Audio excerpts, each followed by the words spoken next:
Oh shit. Okay. It is 2:06 a.m. Um, I don't know. I've been sleeping late recently, but yo, day 88. Trying to catch up to these boys. So, day 88. Uh, today, I say tonight, cause didn't do much work today. Actually, no, went to work today. Just helping out at the bakery, cause I need to prep um, large bulk orders for when we leave to Sydney so that we have, backup inventory. But yeah, I went to work, played some basketball, was gonna go gym, but I don't know, just didn't. Yeah, we need to get back into the gym.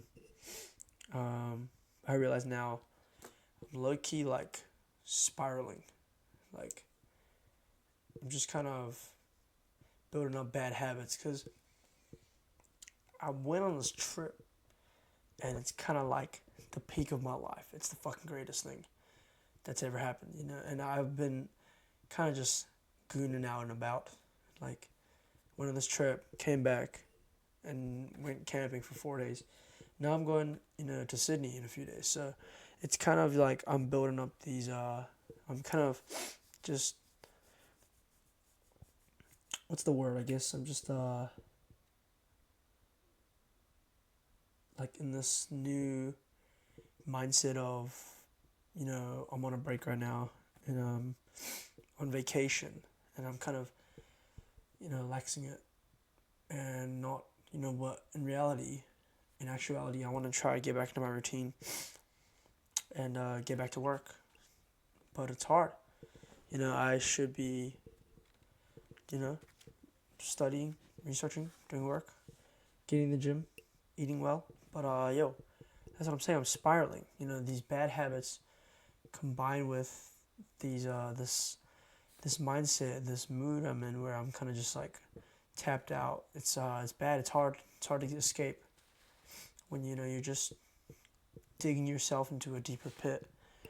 But I think what I realize is it starts with the small steps. For me, what I'm gonna try and do is, I've been focusing on just trying to get back into the gym, hitting the meanest fucking workout of my life because I haven't returned in like a month. But it's not hard. It's just tedious. And if there's one thing I learned from Atomic Habits by James Clear, it's the way in which you can fundamentally break down a task from really hard to small little steps you can take, which you can find it so brainlessly easy that it actually, but subconsciously you don't even know that it's actually progressing you further towards achieving a task. So if I wanted to go to the gym, it wouldn't even be a matter of getting to the gym. It would literally be something like packing my bag or getting ready to go to the gym. Like, the goal is not to get to the gym, but my only focus, my only task is to just get ready for the gym. And eventually my goal will be so easily done. But at that point, I'm already, ready for the gym. And then I can keep compounding those tasks. So, after getting ready, I can hop in the car, sit in the car, turn on the car. Then I can drive the car. Then I can get to the gym. I can get inside the gym. Then I can, boom, I'm already there at the gym. Boom, I'm going to work out. Literally that, compounding these small little tasks, get me to my bigger task. So that is, a mental practice that I need to put into practice. And also with the store, what's been helping me recently in being able to work is pure fear. Just straight fear factor. That is what pushes me the most right now. Because if you think about it, I have no escape, no plan B, no security, no safety.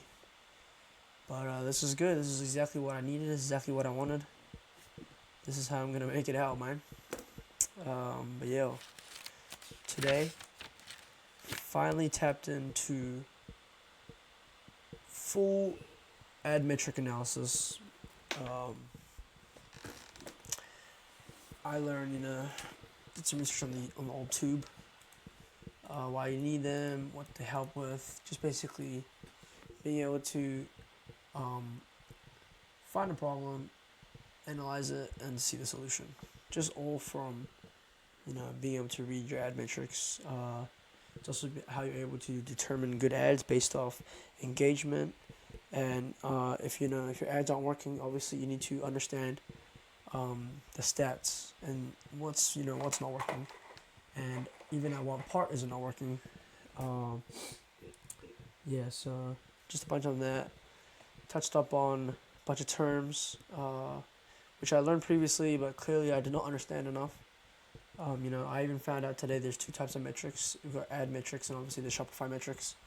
And so there's a bunch of different terms, and they throw out like CPC, CPA, CTR, CVR, ROAS, break-even ROAS, hook rates if you do video ads, just a bunch of shit like that.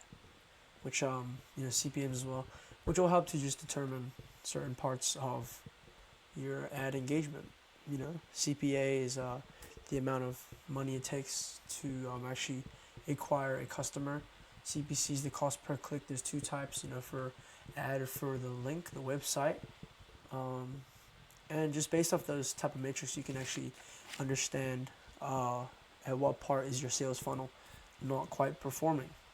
So stuff like that is just what I've been looking at, because this is kind of the fundamentals essentially of what I need to understand to progress in especially my ad testing phase, which I would say I kind of hit like a bit of a rock wall obstacle at that point in my previous product test towards ad testing, where I kind of hit a rut. It was partially because I was prepping for Japan and all that, so it wasn't so much I could do, but also just the fact that it was such an unfamiliar world, so I had no idea what I was stepping myself into. I saw these videos, on Instagram. It's like, when you first open up the ads manager and it's like the fucking airplane cockpit, with all the buttons and everything, you don't know what you're doing. So kind of had me lost there for a minute. That's why I over these past few weeks I retraced and realized I should really learn the fundamentals first before I even step into anything like that. It's like stepping into FL Studio. You don't know what the fuck you're doing. Obviously you want to tap into understanding music and all that. So this will really help me to be able to actually not make a fool out of myself in the ads manager, because you definitely do not want to fuck up anything in the ads manager, because that is real dollars you are spending and real money you are tampering with. So if you're dropping $1,000 a day and you have no idea what you're doing, it's money gone. But that's pretty much it for today. I've also once again, I'm aware of this spiraling out of control, problem I'm having. So I figured, I wrote up another to-do list, kind of, my plethora of sticky notes you can see right here. But I've, these are all from months ago, pre-Japan trip. So now I have a new one, which I realize is going to fall off because this is not a actual bulletin board. This is a fucking monitor screen. But now that I have that new list up, I think it will re-inspire me to want to get things done and stop doom scrolling, because I was watching a video today on kind of why your mind dozes off into doom scrolling. Is because a main factor of it is just the fact that your mind is really unoccupied and it doesn't know what to do. And so by making a to-do list of not things you need to do, not some non-negotiables, but just things that you can do or things you want to do in substitute of scrolling. Because when your mind is bored and it doesn't want to wander, subconsciously you'll always depend on doom scrolling to just kind of occupy your brain. So yeah, this to-do list will help. It's mainly just things to do with the store because there's always stuff I can do in the store, and I also want to just be working on the store. So why not just devote my time to that? Yeah, hopefully I'm able to, kind of bring myself back into the routine, even while I'm still out and about and abroad, traveling and all that. And hopefully in 2026 we will be able to see a more fluctuation in progress. And since I can really focus on this more, put some more time into it. Okay, my note just fell off. But yeah, I'm excited to see where this takes us, man. I was thinking about writing some goals here on the sticky notes, and just kind of I want to hide it, like put in like a time capsule, safe locker kind of thing for 2026, and then maybe I'll rediscover it in a year. I don't know if that's bad juju or not. I don't know if that's jinxing it. I don't know if that's kind of corny.